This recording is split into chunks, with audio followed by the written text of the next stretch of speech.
안녕하세요. 반갑습니다. 김영미 목사입니다. 여러분 한 주간도 믿음 안에서 잘 보내셨습니까? 음, 코로나 때문에 힘들고 어렵지만 하나님께서 우리 인생 가운데 여전히 함께 하시고 또 동행함으로 승리할 수 있는 것 같습니다. 오늘 본문은 민수기 13장 말씀인데요. 하나님께서 이스라엘 민족 가운데 큰 사명을 주셨습니다. 그것은 바로 12지파를 위해서 가나안 땅을 정복하고 12지파에게 땅을 분배하는 것이었습니다. 이들의 정탐의 출발점은 오늘 본문에서 읽었던 것처럼 바란 광야였습니다. 또 바란 광야 가데스에서 이들은 정탐의 보고를 하고 있습니다. 여러분, 광야는 어떤 곳입니까? 이들에게 광야는 먼저는 자유의 의미가 있습니다. 하나님께서 이스라엘 민족을 애굽에 있을 때 모세를 통해 불러내어 광야 가운데 예배할 수 있도록 하셨습니다. 일제 때 우리가 갇혀 있다가 광복의 기쁨을 맛봤던 것처럼 이들이 곧 자유를 광야에서 맛봤다는 거죠. 두 번째, 여러분, 이들의 광야는 무슨 의미가 있을까요? 광야는 이들에게 고난과 역경의 의미가 또한 있었습니다. 어찌 보면 광야에 머문다는 그 자체가 힘든 여정입니다. 낮에는 굉장히 무덥고 높은 기온이 펼쳐집니다. 또 태양볕이 너무나 뜨겁기 때문에 구름이 없으면 또 어떤 그늘이 없으면 쉬기가 쉽지 않습니다. 지금도 생각나는 것은 제가 신대원 때 이스라엘 땅에 성지순례 갔었는데요. 그때 앙상에 뼈만 남은 낙타가 생각나요. 그만큼 열이 뜨겁고 강한 곳입니다. 반면에 밤은 어떻겠습니까? 밤은 사막 기후이기 때문에 순간적으로 기온이 뚝 떨어집니다. 그래서 너무나 추운 그런 시기가 되는 거죠. 그런데요, 아이러니컬하게도 하나님께서는 자기 백성을 사랑한다고 하셨는데 그 훈련의 장소로 광야를 선택했습니다. 자꾸 스치는 생각이 있습니다. 이들에게는 그런 생각이 스쳤을 겁니다. 하나님 위 나를 사랑하신다면, 우리를 사랑한다면 이 광야 땅 가운데 불러냈을까? 정말 하나님 우리를 사랑한 게 맞는 걸까? 우리를 훈련시키는 게 맞는 걸까? 그런 생각이 들었을 겁니다. 우리도 그렇지 않습니까? 내가 하나님께 나왔는데 모든 일이 다 잘 될 줄 알았거든요. 그러나 잘 된 것 같으면서도 그렇지 않고 또 꼬이는 것도 많이 있고요. 또 전에는 떳떳하게 어떻습니까? 우리가 이중장부도 쓰기도 하고 이런저런 편법도 잘 썼거든요. 근데 보니까 인생의 어, 묘미가 사라졌어요. 설교가 들리기 시작하고 말씀을 보고 큐티하면서 이런저런 갈등이 더 쌓였습니다. 이중장부를 쓰는 것이 하나님의 말씀 가운데 합당할까? 이런저런 묘미를 써서 내 이익을 추구하는 게 맞을까? 그런 갈등들. 어찌 보면 더 이중고에 처하는 그런 것들을 가끔 우리가 느낄 때가 있습니다. 여러분, 하나님 믿는다는 것은 갈등이 옵니다. 그 다음에 또 어떻습니까? 새로운 은혜가 주어집니다. 광야는 하나님께서 자기 발견의 최적지로 이스라엘 민족을 보냈던 곳이었습니다. 다시 말하면 내가 의지했던 모든 것의 실상을 보게 한 것이죠. 자, 여러분, 광야에서 쓸데없는 게 있습니다. 우리의 직업이 쓸데가 없습니다. 지금 여러분께서 무슨 일을 하고 있든지 간에 만약에 이스라엘 민족이 갔던 그 광야에 들어간다면 어떨까요? 아무런 의미가 없게 됩니다. 나의 전공이 필요 없습니다. 두 번째는요, 내가 가지고 있는 모든 화폐 가치가 광야에 들어가면 종이 쪼가리에 불과합니다. 다시 말하면 나의 소유가 의미가 없어집니다. 또 나를 도와주고 지지했던 모든 관계도 끊어지기 때문에 관계마저도 의미가 없어지죠. 즉 나를 둘러싸고 있었던 모든 것이 결국에는 의미 없게 되는 것이 바로 광야입니다. 하나님께서 바로 이스라엘 민족을 그것을 원하셨습니다.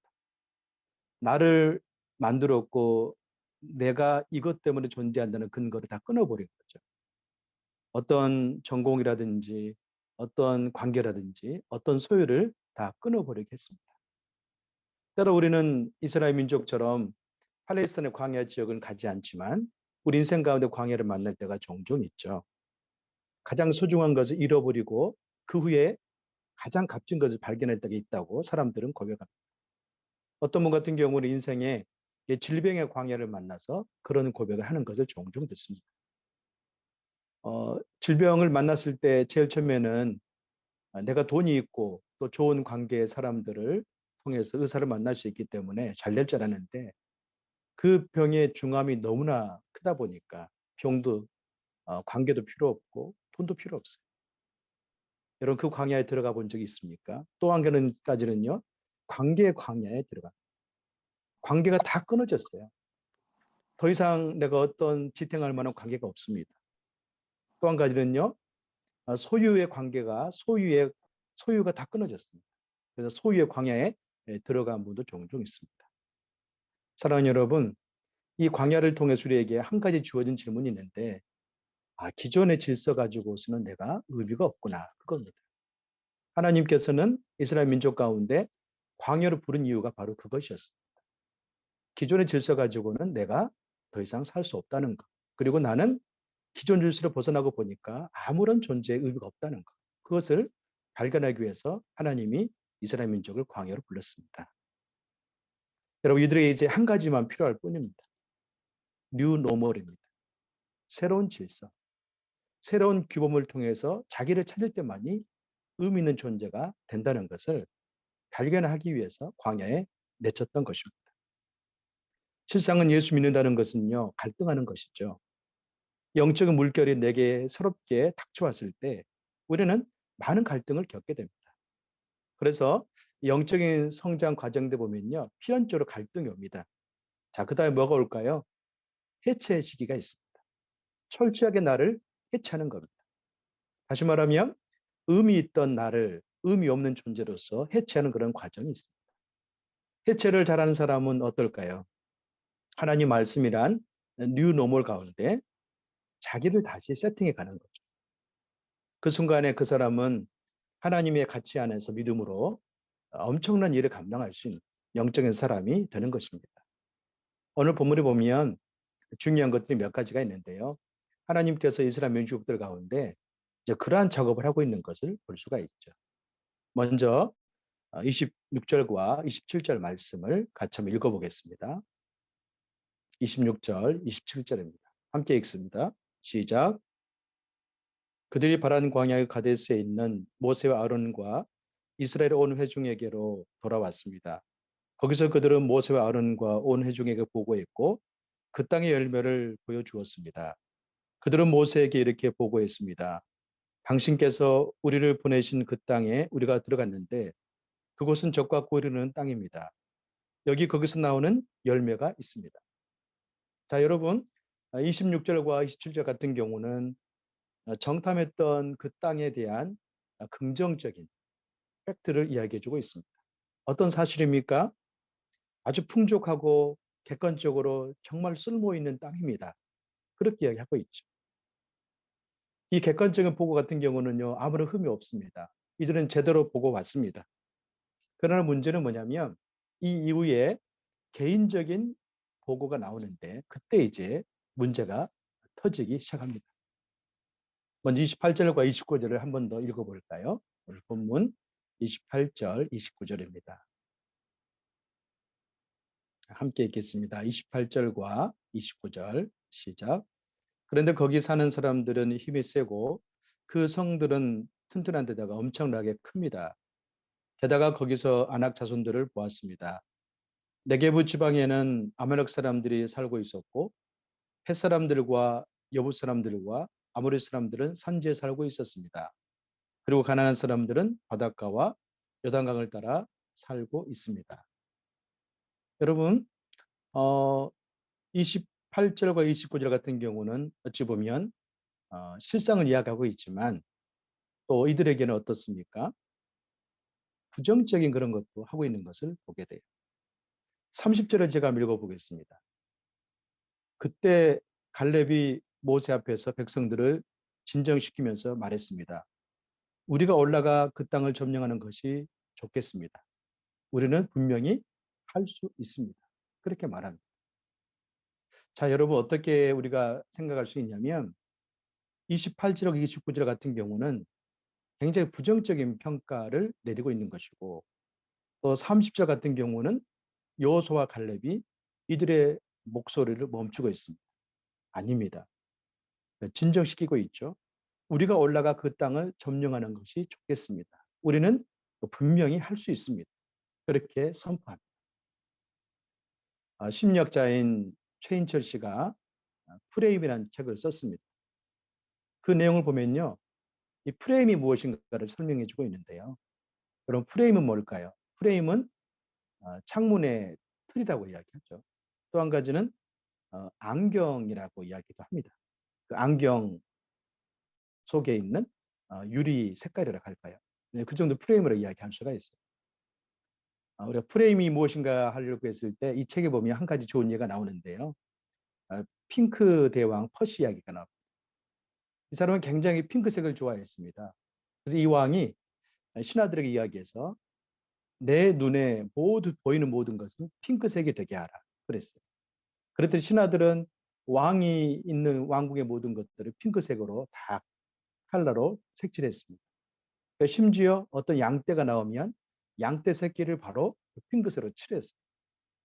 자, 그래서 이제 왕이 지나간 곳 만나는 사람들 모든 것들 핑크색 옷을 입고 와야 되고 다 해결됐습니다. 왕에게 딱 한 가지 고민이 있었어요. 어느 날 하늘을 봤더니 하늘이 핑크색이 아닌 거예요. 자, 그때 그가 이야기합니다. 이 스승들에게 선생님, 스승들에게 이야기합니다. 아직 나에게 핑크색이 되지 않는 부분이 하늘이 있는데 누구든지 저 사람이 누구든지 저 하늘을 핑크색이 되게 해주세요. 이야기했어요. 그랬더니 한 스승이 이야기합니다. 아, 내가 핑크색이 될 수 있도록 하늘도 만들었습니다. 대왕님, 이 안경들을 쓰시고 나가서 보세요. 지금 하늘이 핑크색이 되었습니다. 자, 어떤 거였습니까? 이 스승이요, 이 안경 알을 핑크색으로 칠해놓은 거예요. 그때 대왕이 핑크색을 그 안경을 쓰고 봤더니 하늘이 핑크색 되었던 거죠. 자, 여러분 그런 것처럼 이 프레임은요, 내가 무엇을 쓰느냐에 따라서 세상이 달리 보인다는 것입니다. 다시 말하면 31절과 33절, 곧 28절, 29절에 나와 있는 부정적인 생각이 가득한 사람들의 고백은 어떤 거였습니까? 굉장히 부정적입니다. 우리가 거기 가면 우리는 정복할 수 없습니다. 거기 사람들은 굉장히 키가 크고 강합니다. 거기가 네피립이 있고 안악 사람들이 있습니다. 그렇게 이야기하고 있는 거죠. 자, 여러분, 어, 내가 쪼그라들게 보이게 하고 또 세상이 크게 보이게 하는 것. 이 부정적인 생각을 가지고 있는 왜곡된 프레임을 갖게 되면 어떤 현상이 벌어질까요? 내 마음이 위축되고 불안하고 힘든 여정 가운데 처하게 됩니다. 자, 여러분 그렇다면 이렇게 부정적인 생각 가운데 사로잡혀 있는 사람들의 내면을 봤을 때 어떤 단점이 있을까요? 첫 번째는 비교의식 가운데 살아가고 있습니다. 그들은 그렇게 말합니다. 그들은 우리보다 훨씬 더 강합니다. 심지어 신장도 크고 힘도 셉니다. 심지어 어떻게 이야기합니까? 그들에게 비하면 우리는 곧 메뚜기와 같습니다. 그렇게 자기를 평가절하고 있는 것을 볼 수 있어요. 여러분 어떤 사람이 비교의식에 자신을 만들어 갈까요? 그건 자존감 문제인데요. 낮은 자존감에 속해 있는 사람이 자꾸 이렇게 남과 비교해서 자기를 평가해 가는 것을 볼 수 있죠. 자신감 있는 사람은 어떻습니까? 남과 비교하지 않습니다. 또 한 가지는 남이 아무리 잘한다 할지라도 내가 잘할 수 있다는 것을 부분이 있다는 것을 인정하면서 살아갑니다.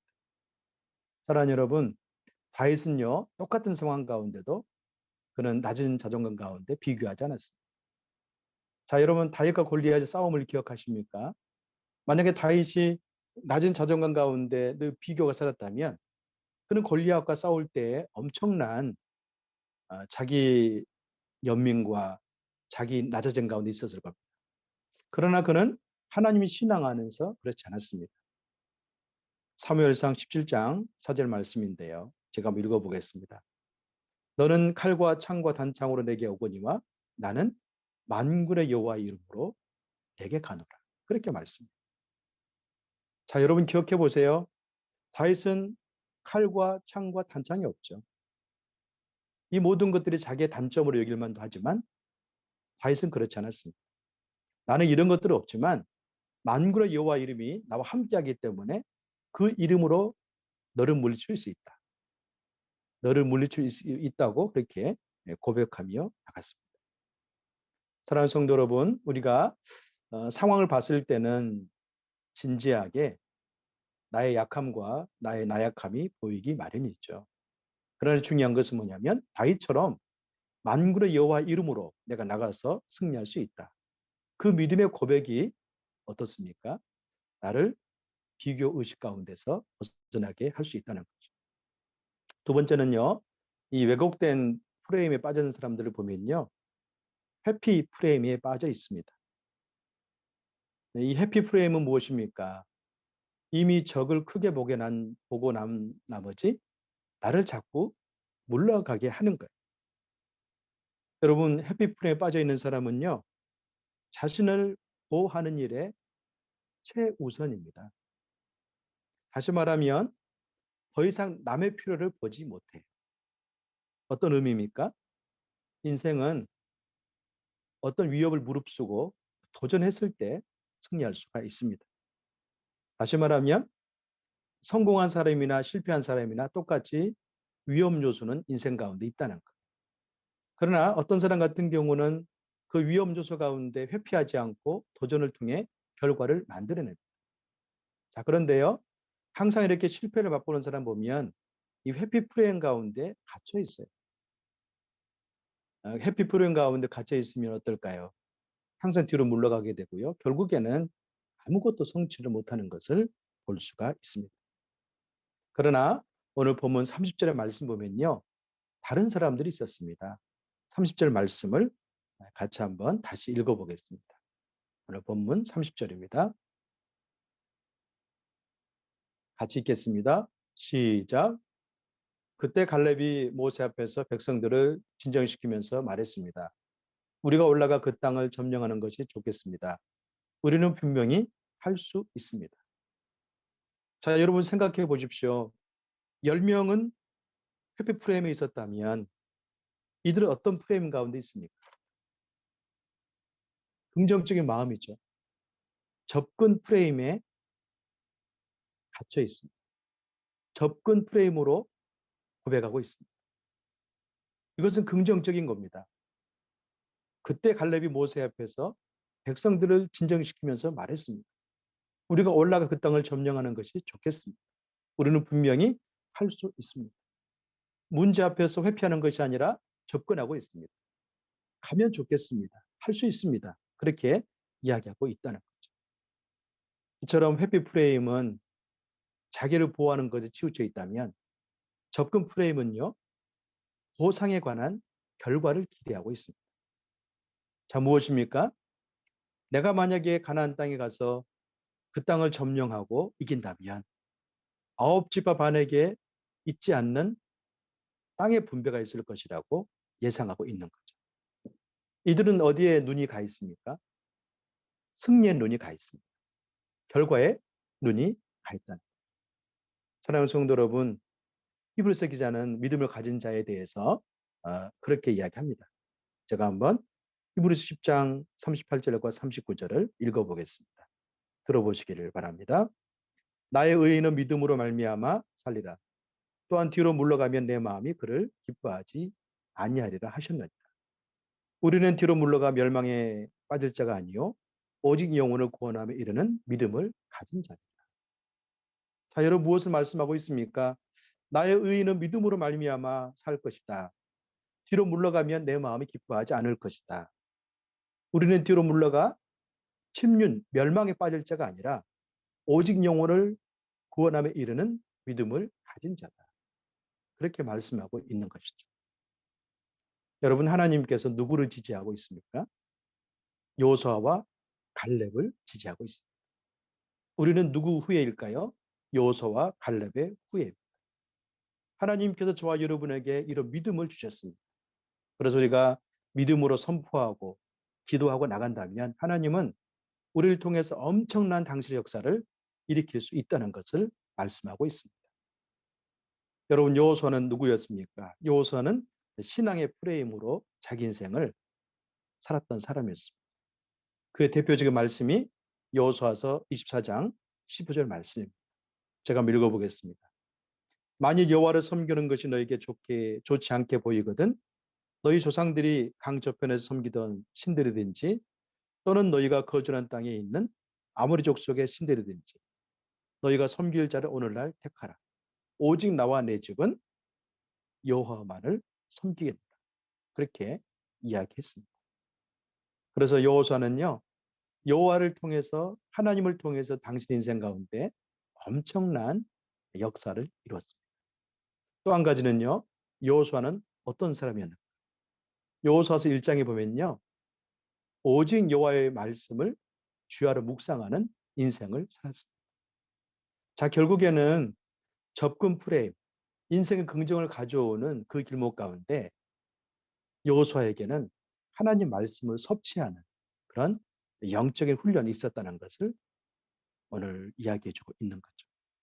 사랑하는 여러분, 우리가 힘든 여정 가운데 있을지라도 매일매일 예배를 드리고 기도하는 것은 여호수아처럼 우리 인생 가운데 승리를 이끌 수 있는 좋은 비결임을 가르쳐주고 있습니다. 사랑하는 한마음 정신회복 예배 여러분, 여러분 인생과 그 여정 가운데 때로는 코로나19 때문에 참 힘든 여정 가운데 있는 분들 많다는 생각해 봅니다.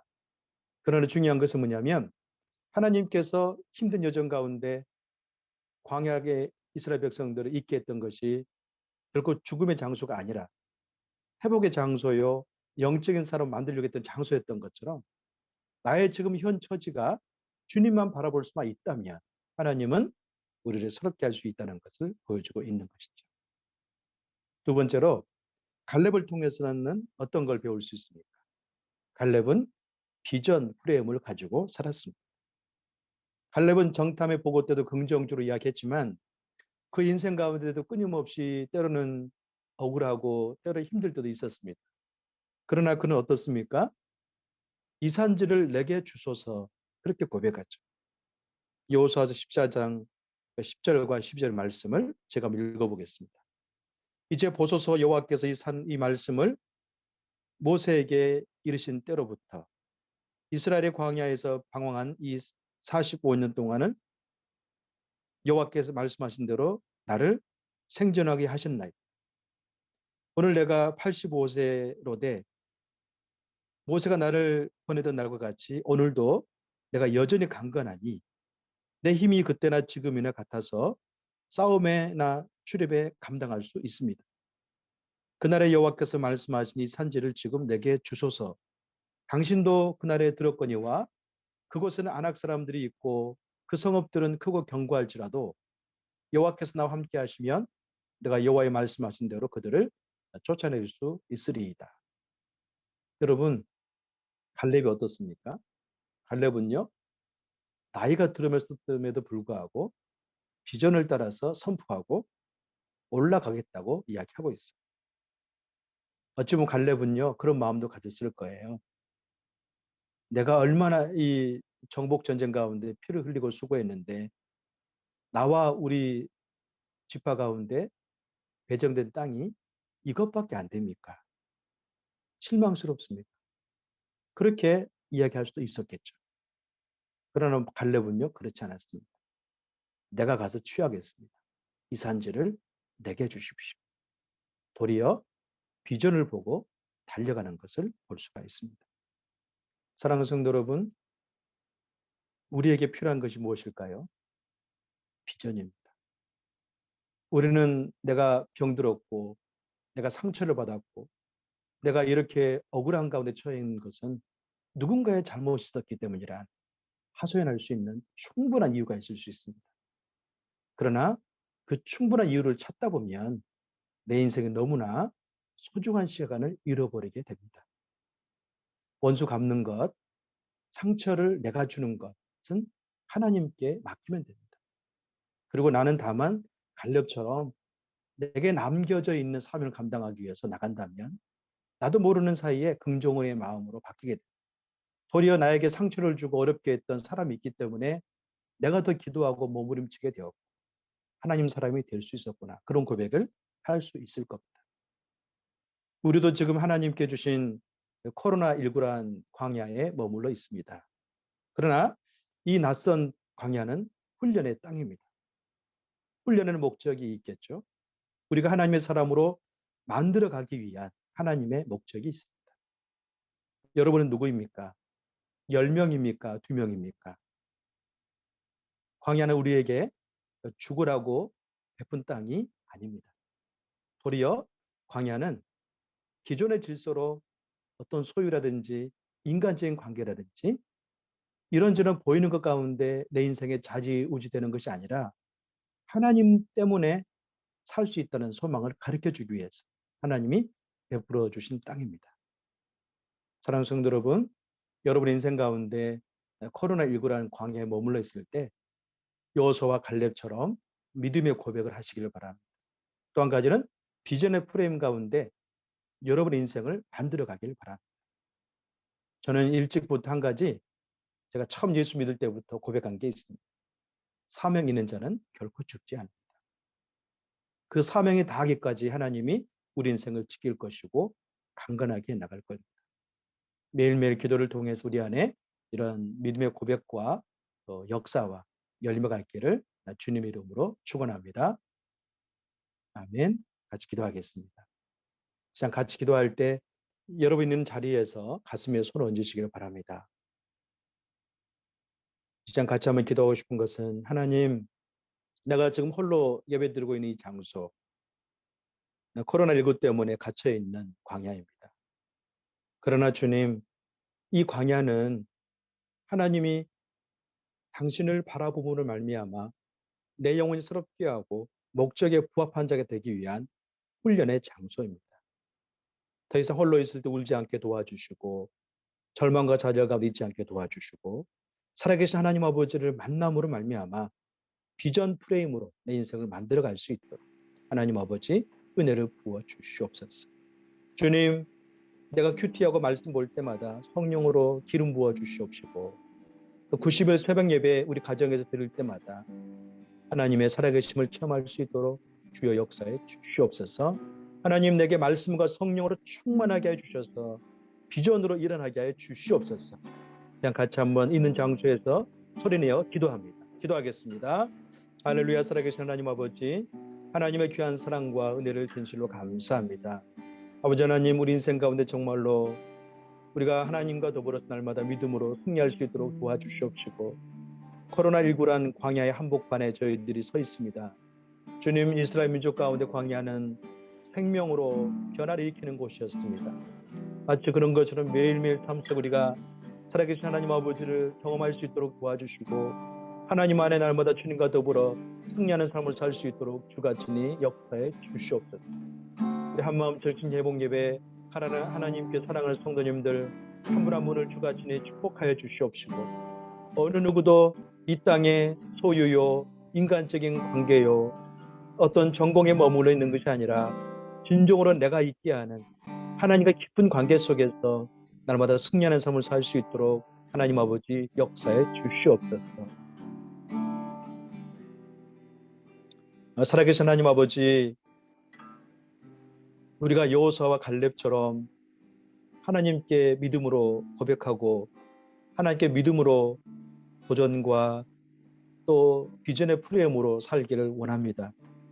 우리 사랑하는 성도님들 한 분 한 분을 주가 친히 붙잡아 주셔서 뜻하지 아니한 코로나19란 광야 가운데 머물러 있을 때 하나님 있는 처소에서 매일매일 주를 찬양하게 도와주시고 공급되어지는 새벽 기도회와 또 통독과 또 큐티를 통해서 나를 긍정적인 에너지로 늘 채워갈 수 있도록 하나님 은혜를 부어 주시옵소서.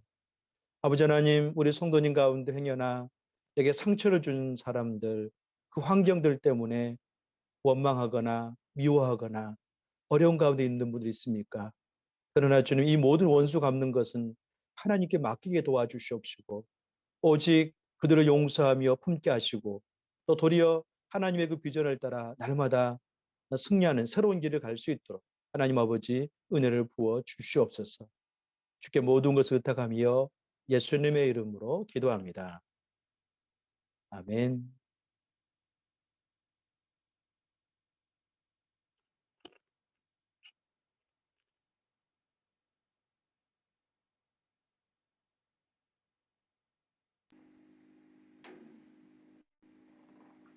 함께 봉헌 찬양하시겠습니다.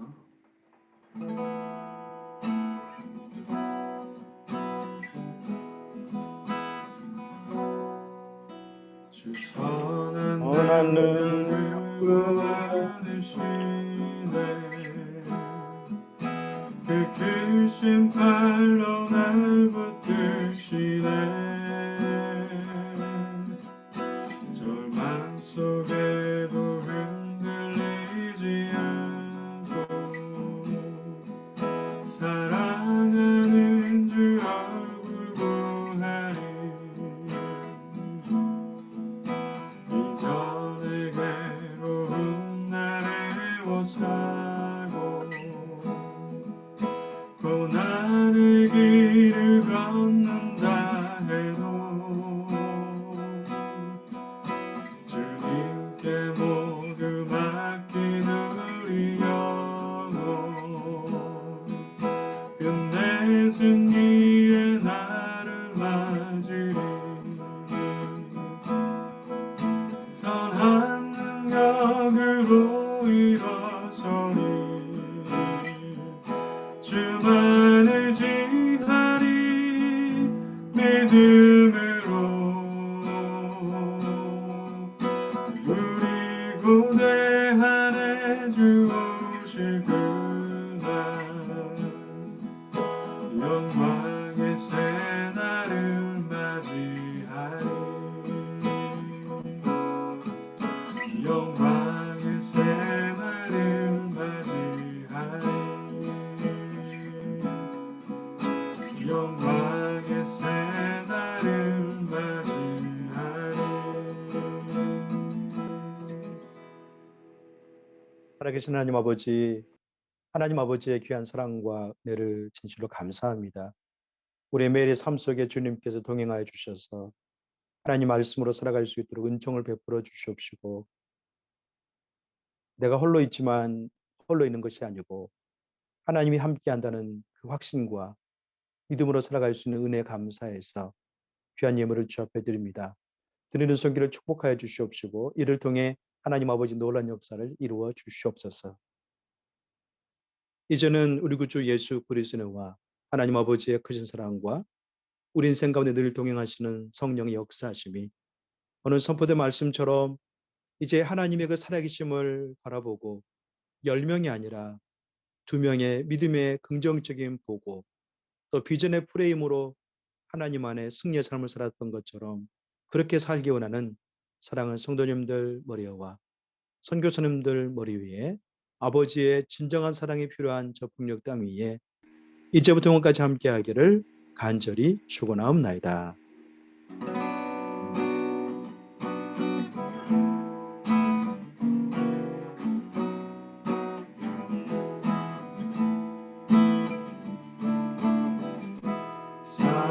살아계신 주 나의 참된 소망 걱정 되지 전혀 없네 사랑의 주내 갈 길 인도하니 내 모든 삶의 기쁨 늘 충만하네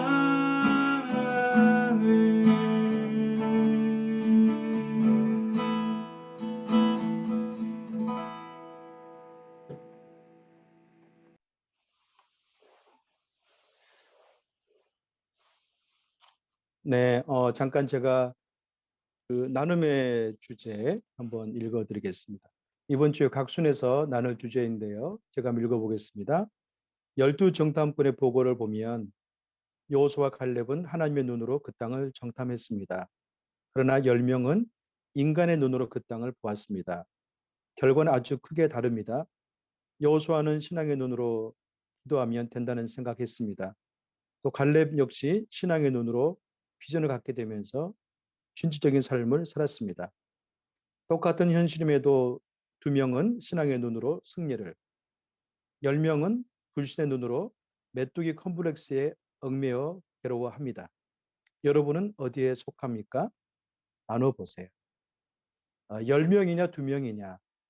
10명을 통해 갖게 되는 것은 메뚜기 컴플렉스에서 괴로워하는 것, 자기 연민과 할 수 없다는 생각. 그러나 2명 같은 경우는 신앙의 프레임 속에서 늘 승리와 진지, 감사의 삶을 살고 있다는 것. 이 두 가지 두 부류의 가운데 어디에 속해 있는가. 여러분께서 한번 자기를 돌아보면서 나눠보는 귀한 시간 되기를 바랍니다. 네, 이상입니다.